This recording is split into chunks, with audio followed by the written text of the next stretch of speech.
ইতালিতে মোটা অঙ্কের বেতনের প্রলোভন দেখিয়ে লিবিয়ায় নিয়ে চুয়াডাঙ্গার ৩৭ জনকে জিম্মি করে রেখেছে একটি মানব পাচার চক্র। তাদের নির্যাতনের দৃশ্য ভিডিও কলে পরিবারের সদস্যদের দেখিয়ে আবারও দাবি করে মোটা অঙ্কের টাকা।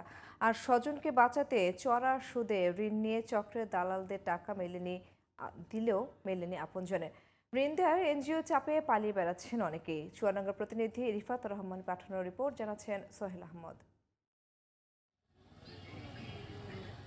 উন্নত জীবনের আশায় ভিটেমাটি বিক্রি ও চড়া সুদে ঋণ করে ইউরোপে যাওয়ার স্বপ্ন দেখেছিলেন চুয়াডাঙ্গার আলমডাঙ্গা উপজেলার খেজুরতলা, বনবিল এবং ফরিদপুর গ্রামের যুবকরা। কিন্তু একটি মানব পাচার চক্রের খপ্পরে পড়ে আজ সর্বশান্ত হওয়ার পাশাপাশি প্রিয়জনকে ফিরে পাওয়া নিয়ে দুশ্চিন্তায় দিন কাটছে এসব পরিবারের। সময় এক সপ্তাহ নাই, সময় আজকার নেই। আপনি সাগরের সাথে যা প্যাসকোজ ভাঙবেন না আপনি নিজে টাকা দেবেন সেটা আপনি জানেন। হয় টাকা দেখাবেন নাহলে আপনার ছেলেকে কেমনে পঙ্গু বানানো এটা দেখবেন। ইতালি পৌঁছে দিবে এমন আশা দিয়ে দালালরা ৩৭ যুবককে নিয়ে যায় লিবিয়ায়। সেখানে তাদের জিম্মি করে নির্মম নির্যাতন চালাচ্ছে চক্রটি। আর ভিডিও কলে নির্যাতনের সেসব দৃশ্য দেখানো হচ্ছে পরিবারের সদস্যদের। দাবি করা হচ্ছে মোটা অঙ্কের টাকা। আপনজনকে নিরাপদে দেশে ফিরিয়ে আনতে সরকারি হস্তক্ষেপের দাবি ভুক্তভোগী পরিবারের সদস্যদের। দালালের নাম সাগর, বেলগাছে বাড়ি, বাপের নাম সন্টু মেম্বার। তার সঙ্গে 12 লাখে কন্ট্যাক্ট করে বুঝলে পার করে দিয়ে 10 লাখ আগে দেবা, 2 লাখ নেবো পরে পার করে। ইতালিতে নিজের নাম করে এখন লিবিয়াতে বন্দি করে আছে 1 বছর। তার উপরে খুব নির্যাতন, মারধর করছে, হাতের আঙুল কেটে ফেলে দিয়েছে, খাওয়া করছে, খুব যন্ত্রণা।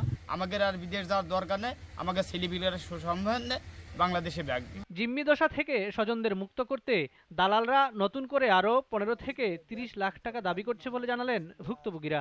10 লাখ, একবার বলছে 20 লাখ, এরকম বলছে। এখন কি করা যায়, মারধর করছে বলে শুনছি। এখন ছেলেপিলির মারধর করছে, মারধর করে সেই সব ছেলেপিলির এখন 22 লাখ টাকা চাচ্ছে। আমরা 22 লাখ টাকা গরিব মানুষ কমতি দেবো? আমরা টাকা দিতে পারছি না, টাকা করে দিতে সকলেই তো গরিব মানুষ। 15 লাখ টাকা দেওয়া হয়ে গিয়েছে, ফের 22 লাখ টাকা যাচ্ছে। না দিলি ছেলেপিলে পঙ্গ করে দেবো, হাত পা চারা উল্টাবো। মানব পাচার চক্রের সদস্যদের খুঁজে বের করার চেষ্টা চলছে বলে জানিয়েছেন জেলার অতিরিক্ত পুলিশ সুপার। আলমডাঙ্গা থানায় একটি মানব পাচার প্রতিরোধ আইনে মামলা হয়। মামলা হওয়ার পরপরই পুলিশ অত্যন্ত তৎপর রয়েছে।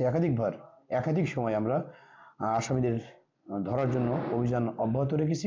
চক্রটিকে চিহ্নিত করে আইনের আওতায় আনার কাজ চলমান আছে বলে জানালেন জেলা প্রশাসক। পুলিশ অপরাধীদেরকে বের করে আশা করি শীঘ্রই একটু শাস্তির আওতায় নিয়ে আসবে। Sohel Ahmed, GTV news.